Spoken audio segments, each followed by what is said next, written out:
Movie start होती है तो हम बेबी नाम के ड्राइवर को देखते हैं जो कि अपनी कार को बैंक के सामने लाकर खड़ी कर देते हैं। इस कार में बेबी के अलावा ग्रिफ, बड्डी और बड्डी की वाइफ मोनिका होती है। ये लोग बैंक को लूटने आए थे, इसलिए प्लान के मुताबिक ग्रिफ, बड्डी और मोनिका बैंक के अंदर जाते हैं। बेबी बाहर कार में उनका वेट करता है। कुछ ही देर में वो तीनों बैंक लूट कर कार में वापस आ जाते हैं, लेकिन तभी वहाँ पुलिस आ जाती है। इसलिए बेबी पुलिस से बचते हुए अपनी कार को तेजी से भगाने लगता है। यहाँ पर बेबी अपनी ड्राइविंग स्किल्स दिखाकर पुलिस वालों से काफी दूर चला जाता है, पर पुलिस वाले भी उसका पीछे नहीं छोड़ते और उसे पकड़ने की कोशिश करते हैं। पर बेबी हर बार की तरह पुलिस वालों को चकमा दे देता है और एक पार्किंग लॉट में आ जाता है। यहाँ ये चारों कार को बदलकर अपने बॉस की जगह पर चले जाते हैं, जहाँ डॉग नाम का आदमी पहले से चारों का वेट कर रहा था। डॉग एक क्रिमिनल मास्टरमाइंड होता है जो शहर के बैंक्स को लूटने के लिए प्लानिंग करता है और लोगों को हायर करके उनसे चोरी करवाता है। यहाँ पर डॉग देखता है कि उन्होंने बैंक लूट लिया है और बेबी की ड्राइविंग स्किल्स के कारण इस बार भी पुलिस उन्हें नहीं पकड़ पाई। इसलिए डॉग खुश होकर चारों को उनका हिस्सा देने लगता है। पर ग्रिफ यहाँ पर कहता है कि आखिर तुम इस ड्राइवर को हिस्सा क्यों दे रहे हो, जबकि पूरा काम तो हम तीनों ने अकेले किया है। बेबी ने तो सिर्फ कार चलाई थी। ग्रिफ की बात पर डॉग कहता है कि तुम सिर्फ बेबी की वजह से आजाद हो। अगर बेबी तुम्हें सही वक्त पर वहाँ से बाहर ना निकालता तो पुलिस तुम्हें पकड़कर जेल में डाल देती। ये बात सुनने के बाद ग्रिफ बेबी का मजाक बनाते हुए डॉग से कहता है कि ये बहुत अजीब है, ये कुछ भी बोलता नहीं है और हर टाइम गाने सुनता रहता है। जैसे ही ग्रिफ बेबी का चश्मा उतारता है तो बेबी अपनी जेब से दूसरा चश्मा निकालकर पहन लेता है। ये देखकर बड्डी भी उसका मजाक उड़ाने लगता है। थोड़ी देर बाद सभी लोग वहाँ से जाने लगते हैं। तब डॉग बेबी से उसके सारे पैसे ले लेता है, क्योंकि बेबी के ऊपर डॉग का काफी कर्जा होता है, इसलिए वो हर काम के बाद बेबी से उसका सारा हिस्सा ले लिया करता था। यहाँ पर डॉग बेबी से कहता है कि अब तुम्हें मेरे लिए सिर्फ एक और काम करना है, जिसके बाद तुम्हारा कर्जा पूरा हो जाएगा। साथ ही डॉग हर बार की तरह बेबी को पैसों की एक गड्डी देता है और वहाँ से चला जाता है। इधर बेबी भी अपने घर आ जाता है और उस गड्डी को अपनी सीक्रेट जगह पर छुपा देता है। बेबी एक अनाथ था, इसने जो नाम के आदमी को अडॉप्ट किया हुआ था, जो ना ही तो चल सकता है और ना ही सुन सकता है। बेबी उसे अपना फादर मानता है और उसकी हमेशा देखभाल करता है। बेबी के पास एक टेप रिकॉर्डर हमेशा होता है, वो कहीं भी जाता है तो उस जगह की रिकॉर्डिंग करता है और घर आकर उस रिकॉर्डिंग का म्यूजिक बनाता है। आज बेबी डॉग की आवाज पर म्यूजिक बनाता है, जिस आवाज को उसने आज ही रिकॉर्ड किया होता है। इसके बाद बेबी कैफे में जाता है। यहाँ काम करने वाली लड़की डेबोरा बेबी को काफी पसंद होती है। बेबी इस कैफे में रोज आता था, इसलिए डेबोरा भी कहीं न कहीं बेबी को पसंद करने लगी थी, क्योंकि जब भी बेबी कैफे में आता तो वो उसे देखकर काफी खुश हो जाती। फिर एक दिन बेबी को डॉग का कॉल आता है, जो बेबी को नए मिशन के लिए रेडी होने के लिए कहता है। इसलिए वो अगले दिन डॉग की जगह पर जाता है, जहाँ पर डॉग उसे अपने नए ग्रुप से मिलाता है, जिसमें एडी, जेडी और बैट्स नाम के 3 क्रिमिनल होते हैं। बेबी को अगला मिशन इनके साथ करना था। ये तीनों इसके चश्मे और एयरफोन्स की वजह से इसका काफी मजाक बनाते हैं, पर बेबी इन्हें कोई भी जवाब नहीं देता है, क्योंकि बेबी को बहुत कम बोलने की आदत होती है। तभी डॉग उन तीनों को बताता है कि बेबी को टिनिटस नाम की एक बीमारी है, जिसमें इंसान के कान बजते रहते हैं, इसलिए बेबी हमेशा सॉन्ग सुनता रहता है। ये सुनकर वो तीनों बेबी का मजाक उड़ाना बंद कर देते हैं। फिर डॉग उन चारों को अपने प्लान के बारे में समझाता है। डॉग की प्लानिंग सुनने के बाद चारों एक बैंक को लूटने के लिए निकल जाते हैं। वो अब बैंक के सामने पहुंच जाते हैं और बैट्स अपने लोगों के साथ बैंक के अंदर चला जाता है। जैसे ही वो बैंक लूट कर कार में बैठते हैं तो एक अनजान आदमी उन पर शूट करने लगता है। ये देखकर बेबी अपनी कार को भगाने लगता है, पर अभी भी वो अनजान आदमी उनका पीछे कर रहा होता है, इसलिए बैट्स उसे शूट करके उसे मारने की कोशिश करता है। लेकिन बेबी जल्दी से दूर चला जाता है, क्योंकि वो नहीं चाहता था कि बैट्स उस अनजान आदमी को मार डाले। इसके बाद उनकी कार ट्रैफिक में फंस जाती है, इसलिए वो चारों एक औरत की कार छीनकर वहाँ से भागने लगते हैं। तभी उन्हें एक पुलिस कार दिखाई देती है, पर बेबी पुलिस से बचकर पार्किंग लॉट में पहुंच जाता है, जहाँ पहले से उनकी 2 कार्स खड़ी थी। अब वो दोनों कारों को लेकर डॉग के पास पहुंच जाते हैं। फिर बेबी वहाँ सब के लिए कॉफी लाता है और देखता है कि वहाँ जेडी नहीं है। वो बैट्स से जेडी के बारे में पूछता है, जिस पर बैट्स कहता है कि उसने अपनी गन को रास्ते पर गिरा दिया था, इस वजह से हम सब फंस सकते थे, इसलिए मैंने उसे मार डाला। ये सुनकर बेबी शॉक्ड हो जाता है, लेकिन ये बेबी का लास्ट मिशन था, इसलिए वो जेडी के मर्डर वाली बात के बारे में ज्यादा नहीं सोचता। जिसके बाद बैट्स और एडी अपना अपना हिस्सा लेकर वहाँ से चले जाते हैं। इस तरफ डॉग हर बार की तरह बेबी से उसका हिस्सा ले लेता है और उसे एक गड्डी देकर कहता है कि तुमने तुम्हारा पूरा कर्जा चुका दिया है, इसलिए तुम आजाद हो। पर तभी डॉग बेबी को आखिरी काम करने के लिए कहता है, जिसमें उसने जेडी की लाश और कार को ठिकाने लगाना था, इसलिए बेबी जेडी की लाश और उस कार को ठिकाने लगाने चला जाता है। इसी दौरान उसे अपने बचपन की याद आती है और हम फ्लैशबैक में देखते हैं कि बचपन में बेबी अपने पेरेंट्स के साथ कहीं जा रहा था। उनके दरमियान किसी बात पर झगड़ा हो गया, जिस वजह से बेबी की माँ का ड्राइविंग से ध्यान हट गया और उनको बुरी तरह एक्सीडेंट हो गया जिसमें बेबी के पेरेंट्स की डेथ हो गई, जिससे कि बेबी अनाथ हो गया। और इसके अलावा उसी एक्सीडेंट में बेबी को टिनिटस नाम की बीमारी भी हो गई थी, जिस वजह से उसे हमेशा अपने कानों में कुछ आवाजें सुनाई देने लगी। तब से ही बेबी इन आवाजों से बचने के लिए अपने कानों में एयरफोन्स लगाकर रखने लगा। काम करने के बाद बेबी अब डेब्रा के पास जाता है और उससे डेट के लिए पूछता है, जिस पर डेब्रा खुश हो जाती है और डेट के लिए मान जाती है। इसी तरह दिन गुजरते जाते हैं और उन दोनों को एक दूसरे से प्यार हो जाता है। एक दिन डेब्रा बेबी से उसके काम के बारे में पूछती है, जिस पर बेबी बताता है कि पहले मैं ड्राइवर था लेकिन अब मैंने ड्राइवर का काम छोड़ दिया है। फिर एक दिन बेबी जब अपने घर पर होता है तो जो उसे पिज्जा डिलीवरी वाले काम करने की सलाह देता है। बेबी भी जो की बात मानता है और डिलीवरी की जॉब करने लगता है। कुछ दिनों के बाद बेबी और डेब्रा डिनर पर जाती हैं। इस रेस्टोरेंट में डॉग भी मौजूद होता है, पर बेबी डॉग को इग्नोर करने लगता है। पर डॉग जब बेबी को देखता है तो वो उसे अपने पास बुलाता है। डॉग बेबी से कहता है कि तुम्हारे जाने के बाद मेरा कोई भी काम सही तरीके से नहीं हो रहा है क्योंकि तुम मेरे लिए बहुत लकी थे। तभी डॉग कहता है कि मैं चाहता हूँ कि तुम फिर से मेरे लिए काम करने लगो, पर बेबी डॉग को काम करने से मना कर देता है। लेकिन डॉग कहता है कि मुझे पता है कि तुम्हारे पास पैसे नहीं है और तुम डिलीवरी बॉय का काम कर रहे हो। अगर तुमने मेरे साथ काम किया तो तुम कुछ ही दिनों में काफी सारे पैसे कमा लोगे। साथ ही वो कहता है कि तुम जब भी मेरा काम छोड़ना चाहो तुम छोड़ सकती हो, लेकिन अभी के लिए तुम्हें मेरे साथ काम करना होगा। पर बेबी डॉग को साफ मना कर देता है। वो कहता है कि अब मैं इस तरह का कोई भी काम नहीं करना चाहता। इससे डॉग को गुस्सा आ जाता है और वो बेबी को धमकी देते हुए कहता है कि अगर तुमने मेरा काम नहीं किया तो मैं डेबोरा को मरवा दूंगा। ये सुनकर बेबी डर जाता है और काम करने के लिए मान जाता है। अगले दिन डॉग बेबी को पोस्ट ऑफिस ले जाता है और उससे अपने भतीजे के साथ पोस्ट ऑफिस जाने के लिए कहता है, क्योंकि डॉग चाहता था कि बेबी उस पोस्ट ऑफिस में जाकर उस पोस्ट ऑफिस की हर एक चीज को ध्यान से देखे और पता लगा सके कि ऑफिस में कितने गार्ड हैं और किस किस जगह पर कैमरास लगी हुई हैं और कोई बेबी पर शक न करे। इसलिए वो अपने भतीजे को बेबी के साथ अंदर भेजता है। यहाँ पर डॉग का भतीजा वहाँ के एम्प्लॉय से बात करने लगता है और बेबी सारी चीजों को ध्यान से देखने लगता है। वो लेडी डॉग के भतीजे को टॉफी देती है और बेबी उसके पास आता है तो वो एम्प्लॉय बेबी से काफी अच्छे से बात करती है। इसके बाद बेबी डॉग के पास आकर उसे सारी चीजों के बारे में बताता है। अगले दिन बेबी डॉग की जगह पर जाता है तो देखता है कि डॉग ने बैट्स, बडी और मोनिका को काम पर रखा है। थोड़ी देर बाद डॉग यहाँ आता है और अपने प्लान के बारे में बताने लगता है। डॉग कहता है कि मुझे पता चला है कि पोस्ट ऑफिस के अंदर बहुत सारे पैसे हैं। पैसों की सेफ्टी के लिए वहाँ पर कई गार्ड्स हैं, इसलिए हमें उन पैसों को लूटने के लिए गन्स की जरूरत होगी। जिसके बाद डॉग चारों को वेपन लाने के लिए एक डीलर के पास भेजता है। तब बैट रास्ते में कुछ सामान लेने के लिए एक शॉप पर जाता है और सामान लेने के बाद शॉपकीपर को जान से मार डालता है। ये देखकर बेबी काफी घबरा जाता है। थोड़ी देर के बाद वो लोग डीलर के पास पहुंच जाते हैं और डीलर उन्हें गन्स दिखाने लगता है। तब बैट अचानक से डीलर को शूट करके मार देता है, जिससे डीलर के लोग उन पर हमला कर देते हैं और दोनों के बीच गोलियां चलने लगती हैं। पर बड्डी, बैट्स और मोनिका मिलकर डीलर के सभी लोगों को मार डालते हैं। जिसके बाद बड्डी और मोनिका बैट पर गुस्सा होकर उससे पूछती हैं कि तुमने डीलर को शूट क्यों किया। जिस पर बैट कहता है कि डीलर के साथ एक पुलिस वाला था, अगर हम उन्हें नहीं मारते तो वो हमें अरेस्ट कर लेते। अब वो दोनों डॉग के पास जाने लगते हैं, जिस दौरान बैट डेब्रा के कैफे के पास कार रोकने के लिए कहता है। लेकिन बेबी को डर था कि कहीं बैट्स डेब्रा को मार न दे, इसलिए वो कार नहीं रोकता। पर बैट जबरदस्ती कार को रोकने के लिए कहता है और फिर चारों कैफे के अंदर चले जाते हैं। यहाँ पर डेब्रा सबका ऑर्डर लेती है और बेबी को देखने लगती है, लेकिन बेबी एक बार भी डेब्रा को नहीं देखता है क्योंकि वो नहीं चाहता था कि किसी को भी उसके और डेब्रा के रिलेशन के बारे में पता चले। साथ ही डेब्रा भी समझ जाती है कि बेबी अभी अपने काम पर है, इसलिए वो ऑर्डर लेकर वहाँ से चली जाती है। इसके बाद डेब्रा जब बिल मांगती है तो बैट्स डेब्रा को मारने के लिए अपनी गन निकालने लगता है। ये देखकर बेबी बैट्स के हाथ को पकड़ लेता है और डेब्रा को बिल पे कर देता है। चारों के जाने के बाद डेब्रा देखती है कि बेबी ने उसके लिए एक मैसेज छोड़ा है, जिसमें उसने लिखा था कि वो रात के 2 बजे डेब्रा को रोड ट्रिप पर लेकर जाएगा। दूसरी तरफ बेबी और बाकी ये तीनों डॉग के पास पहुंचते हैं। यहाँ पर डॉग इन तीनों पर गुस्सा करते हुए कहता है कि तुमने जिन लोगों को मारा है उनमें मेरे भी लोग थे। साथ ही अब डॉग पोस्ट ऑफिस में चोरी करने वाले मिशन को कैंसिल कर देता है। ये सुनकर बैट्स गुस्से में बोलता है कि हम इस मिशन को कैंसिल नहीं कर सकते।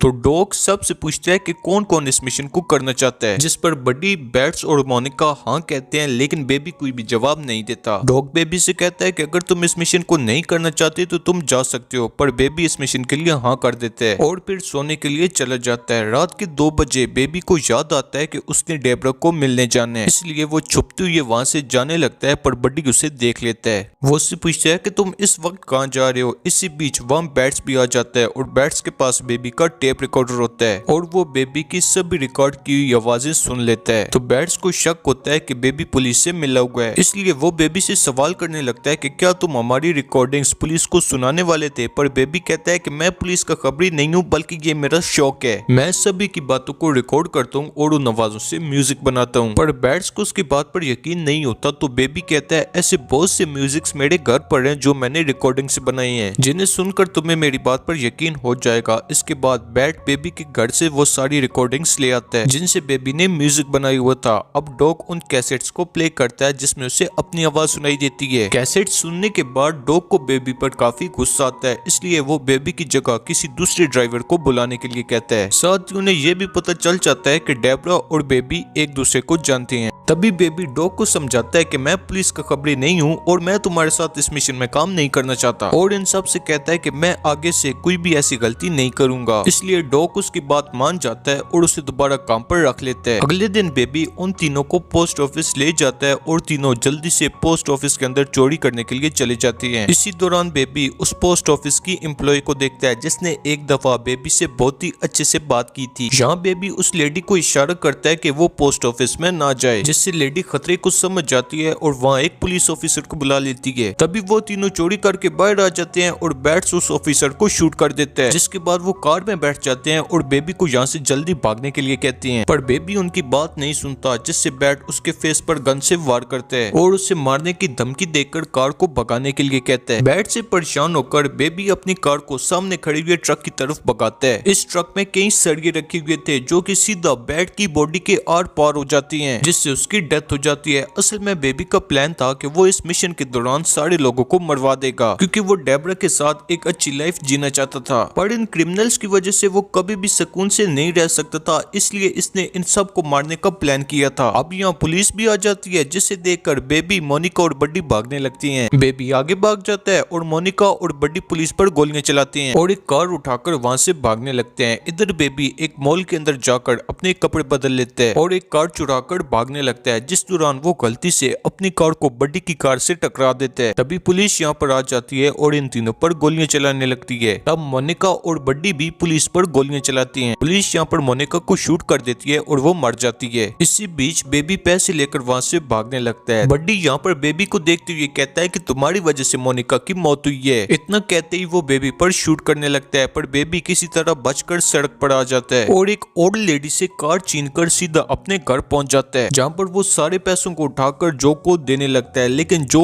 इन चोरी के पैसों को लेने से मना कर देता है। तब बेबी जो को समझाता है और उसे ओल्ड एज होम छोड़ देता है, जिसके बाद वो डेब्रा को लेने के लिए उसके कैफे में जाता है, जहाँ वो देखता है कि कैफे में बड्डी बैठा हुआ है जो डेब्रा को मारकर बेबी से मोनिका की मौत का बदला लेना चाहता है। पर बड्डी नहीं जानता था कि बेबी के पास भी एक गन है। तब बड्डी का ध्यान कैफे में मौजूद दूसरी वेट्रेस पर जाता है। ये देखकर बेबी जल्दी से बड्डी को शूट कर देता है, जिससे बड्डी घायल हो जाता है। इसके बाद बेबी और डेब्रा दो लड़कों को गन दिखाकर उनकी कार को चोरी कर लेती हैं और फिर डॉग की जगह पर चले जाते हैं, जहाँ पर बेबी डॉग से अपने सारे कैसेट्स मांगते हैं, क्योंकि इन कैसेट्स में बेबी के अच्छे पलों की यादें थी। डॉग पहले तो कैसेट्स देने से मना कर देता है, पर तभी डेब्रा वहाँ आती है, जिसे देखकर डॉग समझ जाता है कि बेबी अपनी जिंदगी की नई शुरुआत करने वाला है। इसलिए वो बेबी को सारे कैसेट्स दे देता है, जिसके बाद वो तीनों लिफ्ट से नीचे जाने लगते हैं। तब डॉग बेबी को पैसों से भरा हुआ बैग देता है और कहता है कि तुम्हें इस देश को छोड़ना होगा, क्योंकि यहाँ पर पुलिस तुम्हारे पीछे है और इधर तुम अपनी जिंदगी की नई शुरुआत नहीं कर सकते।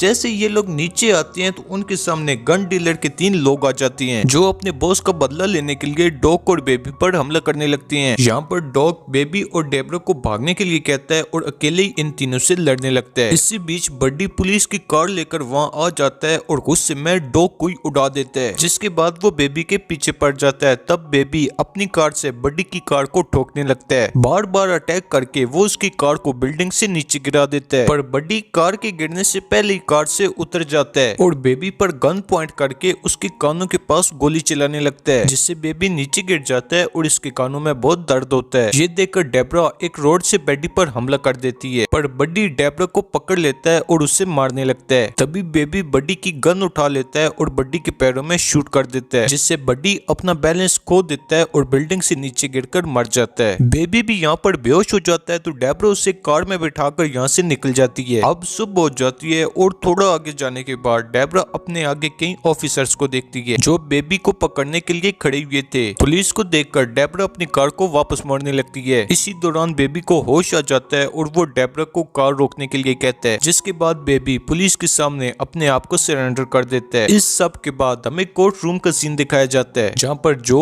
डेबरा पोस्ट ऑफिस की एम्प्लॉय और एक ओल्ड लेडी बेबी के खिलाफ गवाही देते हुए कहती हैं कि बेबी ने जो भी किया वो सब मजबूरी में किया था। इन लोगों की गवाही की वजह से जज बेबी को सिर्फ 5 साल की सजा सुनाता है। अब हम 5 साल बाद का सीन देखते हैं जब बेबी जेल से बाहर आता है और डेबरा इसे लेने आई होती है। इसी के साथ ये मूवी यहाँ पर एंड हो जाती है। तो आपको ये मूवी कैसी लगी कमेंट सेक्शन में जरूर बताना।